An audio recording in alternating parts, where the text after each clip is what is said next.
August 26 Onam பண்டிகை. ஓணம் பண்டிகை நம்ம ஏன் கொண்டாடுறோம் தெரியுமா? முன்னொரு காலத்தில் கேரளாவை மகாபலி சக்கரவர்த்தி அப்படிங்கிற மன்னர் ரொம்ப நல்லபடியாக ஆட்சி செஞ்சுட்டு இருந்தாரு. அவருக்கு 3 உலகத்தையும் தான் ஆள வேண்டும் அப்படிங்கிற ஆசை இருந்தது. இதை தெரிஞ்சுக்கிட்ட மகாவிஷ்ணு வாமன ரூபத்தில் ஒரு சிறுவனாக இந்த சக்கரவர்த்தியினுடைய அரசவைக்கு வர்றாரு. உனக்கு என்ன வேண்டும் அப்படின்னு மகாபலி சக்கரவர்த்தி கேட்குறாரு.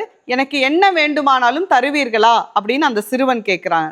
அப்போ அவர் சொல்றாரு, இந்த வாமன ரூபத்தில் இருக்கக்கூடிய சிறுவன் என்ன கேட்டு வர போகிறான் அப்படின்னு சொல்லிட்டு என்ன வேணாலும் தரேன் அப்படிங்கிறாரு. அதற்கு அந்த சிறுவன் எனக்கு வெறும் 3 அடி நிலம் வேண்டும் அப்படின்னு சொல்றாரு. அதுக்கு சக்கரவர்த்தியும் ஒத்துக்கிறாரு. உடனே வாமன ரூபத்தில் இருந்த சிறுவன் வான் அளவுக்கு உயர்ந்து நின்று 1 அடியை வானிலும் 1 அடியை பூமியிலும் வச்சு என்னோட 3வது அடியை எங்க வைக்கிறது அப்படின்னு மகாபலி சக்கரவர்த்தியை கேட்கிறாரு. தன்னுடைய தவறை உணர்ந்து கொண்ட மகாபலி சக்கரவர்த்தி வணங்கி தன்னுடைய சிரத்தை தலையை காமிச்சு 3வது அடியை என்னுடைய தலையில வைங்க அப்படின்னு சொல்றாரு. 3வது அடியை சக்கரவர்த்தியினுடைய தலையில வச்சு பாதாளத்தை போய் நீங்க அரசாட்சி செய்யுங்க அப்படின்னு பணிக்கிறார் மகாவிஷ்ணு.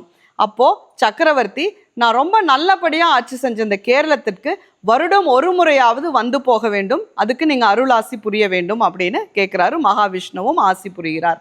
அப்படி மகாபலி சக்கரவர்த்தி வருடம் 1 முறை வரக்கூடிய அந்த திருநாளைத்தான் நம்ம ஓணம் பண்டிகையாக கொண்டாடுறோம். அந்த அன்னைக்கு ஓணம் சத்யான்னு சொல்லக்கூடிய அந்த அறுசுவை உணவு இதெல்லாம் படைச்சு மகாபலியினுடைய வரவை நம்மளாம் வரவேற்கிறோம்.